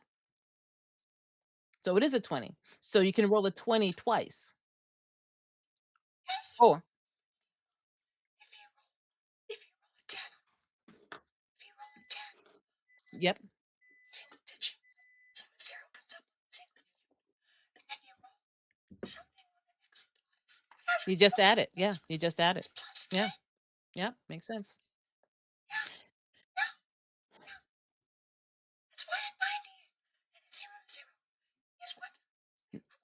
I'm Zero, with you. zero. I'm with you. You're Right. good. You're good. Zero. You're good. Nick is saying maybe my custom die should say 10 on the face instead of 0 to make sure there's no confusion. I think that would be helpful. Campaign, yes. 40 and a 10 is 50. No, because 20 and 10 would be 30. Uh, Cross is responding to Nick. I was just thinking that. So yes, a 20 and a 10 would be 30. A 20 and a 0, if your D10 has a 0 for 10, then a 20 on the percentile and a 10 and a 0 on the tens would be 30. Yeah. Oh, we're getting hearts. Yay. So we have established that. Thank you all for your assistance. But yeah, I do think it got knocked out of my head because it was clear to me once, and then it was gone. Then I'm like, wait, no, all zeros are 100. So I think we have established that. So we've talked about connections, and So we've finalized the percentile D10 controversy. Yay! I know Lisa wants to talk. but if you someone said they put, where was it? Maybe the custom die should say 10 on the 10 face instead of a 0. There's a So one how do on you one? there's a one on the tens. But he's saying, oh, I see what he's So you're saying. saying if 00 means 100%, right? And you roll a 1 on the wait, hold on. So what's the question? So I was sitting around doing this. I mean, where is it? Hold on, let me There's scroll up. Let me scroll up. I was saying, it's coming up, coming up, coming up. Wait and see. Come on. Gee, that's late. Okay, there we go. I have to Okay, stop talking. so It's if the dice should say 10 on the 10 face instead of 0 to make sure there's no confusion. Okay, yeah, because yeah, I read that one. So what's the issue? I was thinking something completely. Oh, that's right. How do you roll a 1? Because you're making 0 to 10, So right? well, no die has a 0 on it. No die has a 0 on it. What die has a 0? Yes, it does. I mean, no, I know. I know what you mean. No, no, no, no. I thought you meant I thought you meant conceptually a Yeah, 0. yeah, right, It's a 0. conceptually. You cannot Use roll a that. 0. No problem. You cannot roll a 0. So no die should have a 0 as to mean nothing on it, right?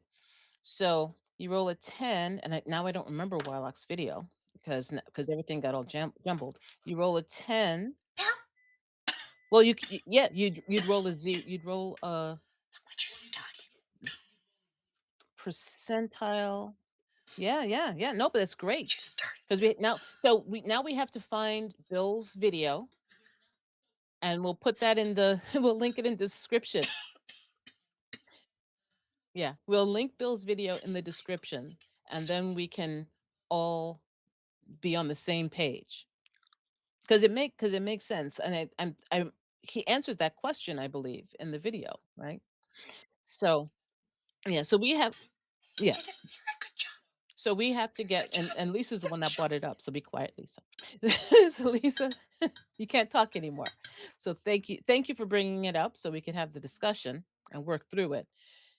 But she's going to put the link to Bill's video in the description here so that we can work it out after the stream, so we can work it out and everyone can be on the same page.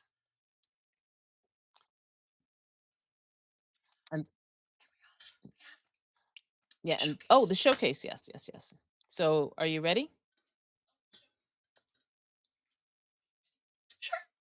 So yeah, any so thanks for those the comments and thank you for the discussion. But I do think yeah, I think we do have an answer and we're going to show the hmm. So okay, so I'm seeing what Cross is saying. So Just what we're going to do is we're going to post that video in the description after the stream and then we can all watch it and then we can discuss next week what everybody came up with if they have any issues or didn't understand something. So we can all discuss that. Uh Cross. Now let's discuss the three ways to read an abacus. Because they're talking about they're talking again about the tens die. So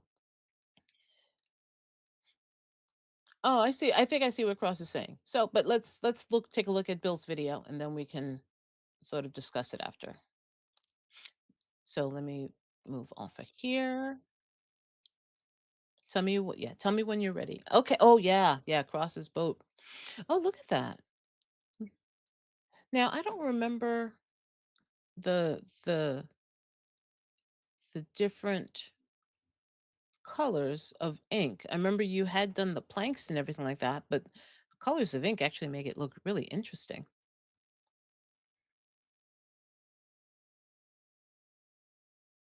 Let's see. Yeah, neat ship. Yeah, Cross's ship. That is really cool. Cross. Carl says we can have a good old fashioned religious schism over over the percentile die, but we all should come to a specific determination whether everybody agrees with it or not. Because I don't want to. I don't want to go back and forth. It's going to be a war. No, no, no, no bloodshed. But yeah, look at oh, I love the close up. That's really cool. But I because I know you've made the hatches and everything cross.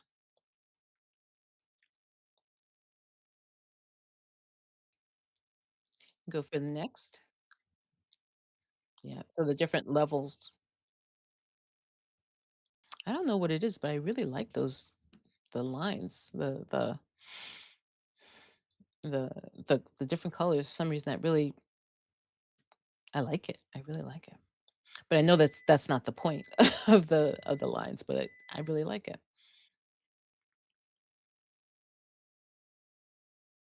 Now, Cross, quick question. Are you creating water or do you have water tiles or something? Because I know that the ship is raised up from the where the water would be when you have the different levels and some are below decks and some are above decks. I was wondering if you have water tiles or some kind of water terrain that you're using or a mat.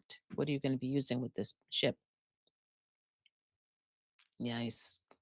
Yeah, cool for the whole you can look into the hold. That's really cool. Yeah, whenever you're ready, you can just go next, Lisa.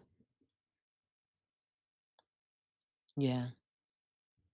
Uh, the mini for scale is really great. And it seems so stable and sturdy. Ah, wonderful. So it's gonna be the buildings because I didn't see it on the inside. Oh, look at that. Look at that layout. The layout of all of the different levels and areas of the buildings. The colors are just to keep my cuts mostly accurate. The ship will eventually be browns and purple. I understand, but I really like the colors. And that is large. Look at that building. The several buildings, but that first building, just having all of the different sections and levels, like again, like a real building. I mean, it's worked out really well. Yep, and yep, and the the cemetery headstones. That's a lot of dead people right there. but it's really cool. The shingles on the other side. Yep, yep. And I really like the addition of the window. I don't know, the window jams or sills. Those are those details are really excellent. And the shape of the not the shape, but the texture of the corrugated roofs and the shingled roofs and the angles and lines of the barn. And again, I really like those, the place markers of the tombstones. Well flocked. Yes, Nick's dice. Cool. Want to make sure what? Oh, you want to see? Okay, the text.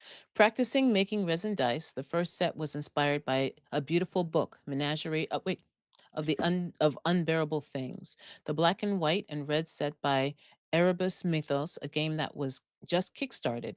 Rest is just random experiments. Smiley face. The transparent red D20 and green D30 are 3D printer masters I used to make silicone molds so I could then cast resin in them. Thank you very much for the explanation and information. So you're going to go into the pictures now, the individuals. Yay, thank you. So I think the first one is going to be the keychain one with the wonderful marbling. Look at that. Now, is it just different colors, or I see glitter or any other textures in there? And look at that cool D12. Oh, okay, I haven't seen that yet. Okay. Ah. Mhm. Yeah, those are lovely. But does the video have, like, what's inside? Okay. Yeah, yeah, Nick, can you let us know? I see glitter, but is there anything else in the resin? Salty Nick. That set is meant to represent embers and fire and molten gold, gold powder, orange ink, and black ink. Thank you. Yes, shiny, clackety math rocks. Yay, dice. Cross was saying about his boat. So far, I just have a blue sheet of poster board as water. While sitting in port, the ship will only use the top one or two pieces. The lower decks will only be used if I need playability in them. Great, thank you. Nick says those are pearlescent powders. Ooh, the blue. Oh my gosh. Yes, the blue and the turquoise and the green. Now those are sea rocks. Those are shiny sea rocks.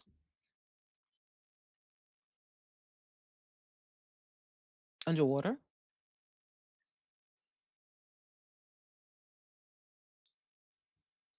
It's okay. That's fine. But those are gorgeous. Now, one thing about Nick, are you going to paint the numbers, or are you just gonna leave them clear? The clear is gorgeous, but as you know, might be a little difficult to read, but the clear is gorgeous. And the shape, that's a D20 right there, or a D12? Translucent red resin 3D print followed by translucent green. Okay. Yeah, just let us know. Are you going to paint the numbers or not? I mean, as we know, for readability, but I do love the clarity of it. Yes, very distinctive D20.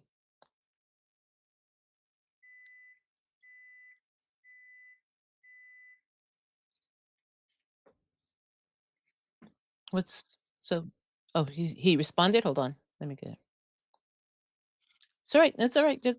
Just let me know he responded. I'm good. um Nick, yeah, funky D20. The numbers will be painted in eventually. Understandable. But they are beautiful just to look at the way they are. Oh, that green. Yeah, and you picked really beautiful colors for it. The next photo uh, is again pearlescent powders, but that green and the red. I mean, those are just that's beautifully painted in with the dark green, the bright green. Yes, the blue and the green and the purple. Lovely. They are. They really are. So sparkly, shiny. Yeah, so sparkly and shiny. Let's see.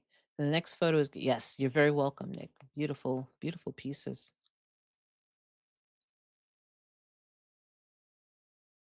Ooh. So yeah, the red, black, and white. Liquid. Oh, it's a red liquid core. Oh. Do you have a video of them rolling? Oh, that'd be cool. Because I was actually looking for liquid core dice at the con, at Mythicon, and they did have some, but for some reason, none of them really spoke to me. They had the eyeball ones that rolled around, and they had the pearlescent one that rolled, but for some reason, they just weren't what I wanted, and that's why I got the metal ones, which I as you can see, I do love metal dice. But, but yeah, for the do you have any video of them rolling? I do have some rolling videos. Nice. Yeah. Yeah, bring them put them in for next week. Great idea, Lisa. Nick, put the rolling one in for next week so we can take a look at the the liquid ones. You do have wonderful colors, the blood red, I love that.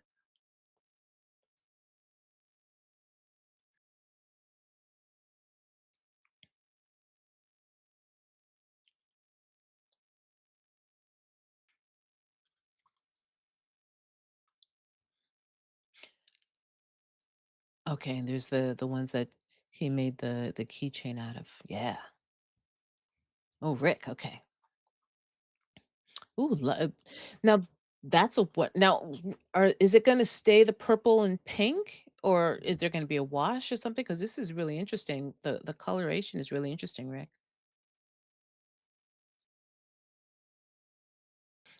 Yeah, understandable. But it still is like light. So I'm wondering if it's either fluorescent or if this is like an undertone. What is that? What's going on there? Uh, and Nick says deal, so he'll put in the liquid core roll in for next week.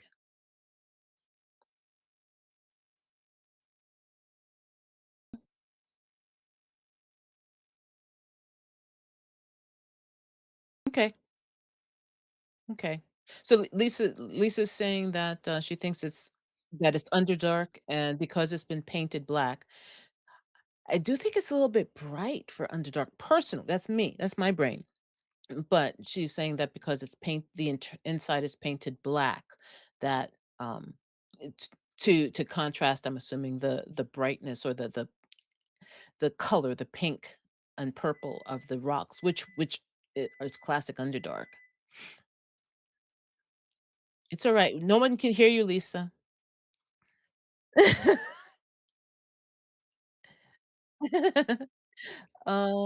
Stop screaming. What happened? What happened? Oh, see? So that's just wrong. That's wrong, Lisa. Um, Martin, yeah, Rick is saying Underdark. Color and texture is really interesting. Martin loved the portals. The color choice is perfect with the lichen. Oh, perfect. Yeah, now I'm seeing it. That is really cool. Those are really cool inserts, Rick. That makes a lot of sense. Yeah, that makes a lot of sense. Yeah. And I do think the lichen matches the stone. I do think matches the stone. Rick, I have a bunch of insert. Oh, he has different inserts that go to the portal. That's really cool. Will you stop that until it comes up? No, no one can see. I can't see it. Nobody can see it. I'll let you know when it comes up. Stop it. Stop it, Lisa. You're hurting yourself. Oh, that is cool. Yeah, yeah. Lisa couldn't help herself. I can understand why. That is really cool. That's a cool insert. Lisa's about to hyperventilate and fall over, but those are really cool. Now, are those pens or are those 3D printed? What are the tentacles, Rick? Very cool tentacles. I'm not questioning them. I'm asking where they originated. That's it. I'm not asking why they exist. They are tentacles, so they exist. I was just wondering where they originated. Because I'm just wondering. That is really cool. I like that a lot. That's a wonderful insert. Timu tentacles. Yay. Yeah. Yeah, that is really cool. Oh, look at that.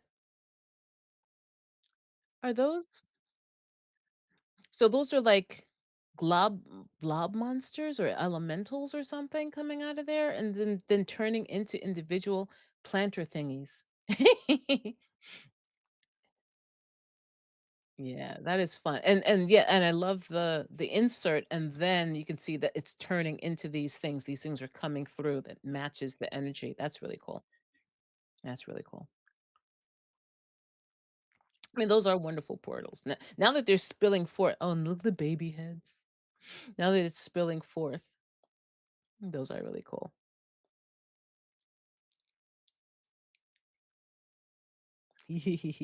Babies. Nice. Nice. Those, yeah, those are really, really cool, Rick. I mean, gosh, that is fun. So many options. It gives a great like time restriction to the players. Ooh, look at that. Oh my gosh. Are those flecks, I'm assuming? Like gold flecks? Oh, look at the skull.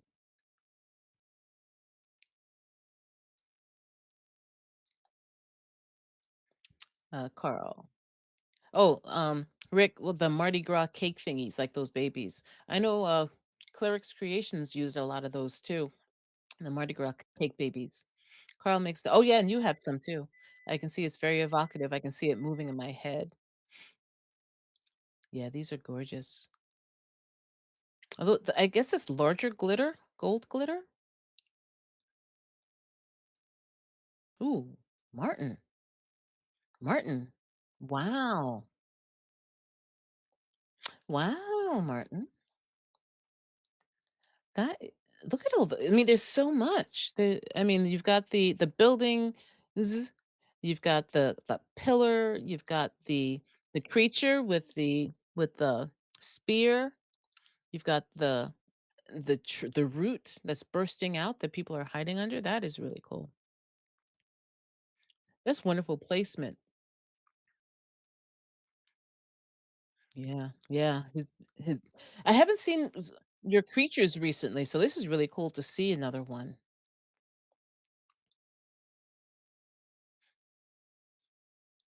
And yeah, the way the yeah, the placement is amazing.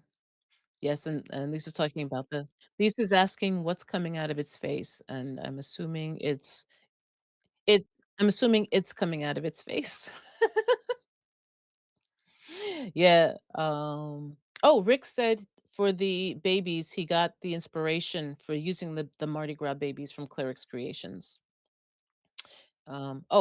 For the dice, Nick says the thing inside the pink ones is iridescent cellophane. Lovely. And then Carl saying, "Dang, that's gnarly," for Martin. Yeah, and I really love the column. I mean, it's cool because with the structure itself, the column itself, and then with the broken bridge, and then the broken pieces of whatever world was has has become dilapidated. And then you've got these things rising up. Oh, and they're little I can see like little carvings in the either the helmet or skull of the creature that I'm thinking. I don't know. So it makes it look like a helmet because there's little carvings in it, but it might just be the way the skull is or the skin is.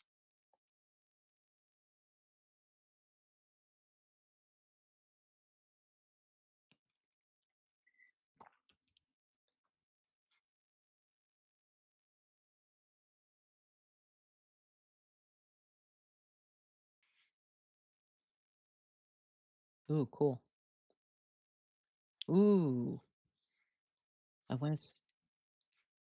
Yeah, he does a lot of things created with natural pieces, roots and bark and twigs and things like that. And he uses um, either don't say it. I know it.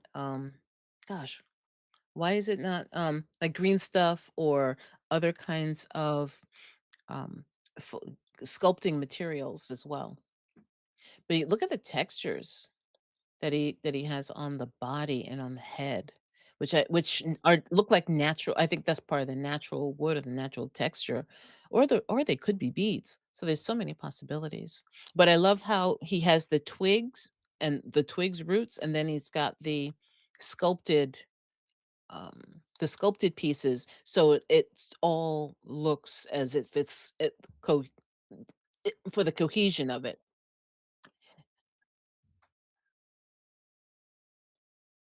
Well, I can't. There it is. There's the eye. Yes, that's great.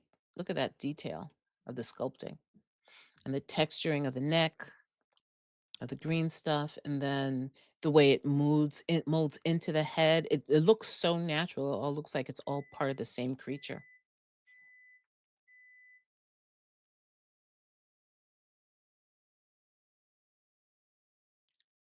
Yeah. Uh, let's see, Carl. We're assuming that is the face. Yes, true. Martin had that scenery in my mind for some time. I wasn't not sure if he was talking about the first one or not. But yeah, this is really cool. Hey, Martin, are those barnacles beads or did you sculpt those as well?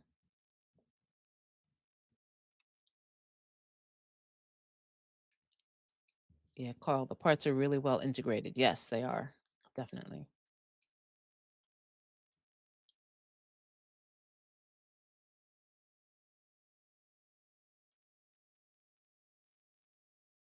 Absolutely. Again, and this is unpainted, you know? I might paint personally, I might paint the tentacles, but again, that's like I might paint the green stuff, but not necessary.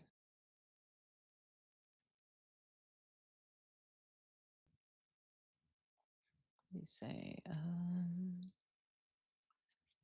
let's see. Hold on, let me see if I think he responded. Parts of, it's actually okay. So Martin says it's actually some kind of mushrooms on oak leaves, perfect for small details. Huh? Yes, very. Hmm.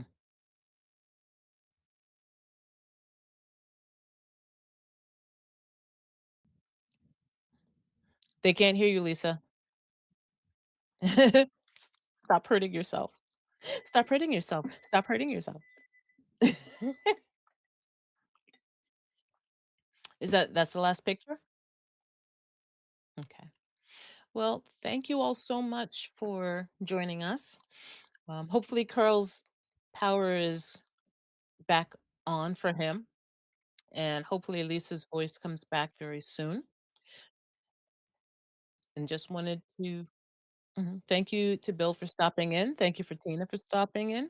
Thank you, everyone, for sticking with us and contributing to the community showcase. And we will be back next week, and either we'll be crafting or we'll have a guest, and hopefully we'll all hang out again.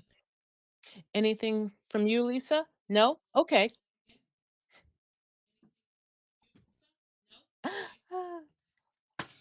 Well, then I will wave and say goodbye. I know I'm messing with you. So, hope you feel better, Lisa, really. But she says her husband's enjoying it a great That's what deal. he's enjoying. That's a great deal. But but but we really hope you feel better. Or your voice comes back. So she's doing her heart. I'm saying goodbye. Y'all have a wonderful, wonderful week, and we'll see you next week. Bye bye.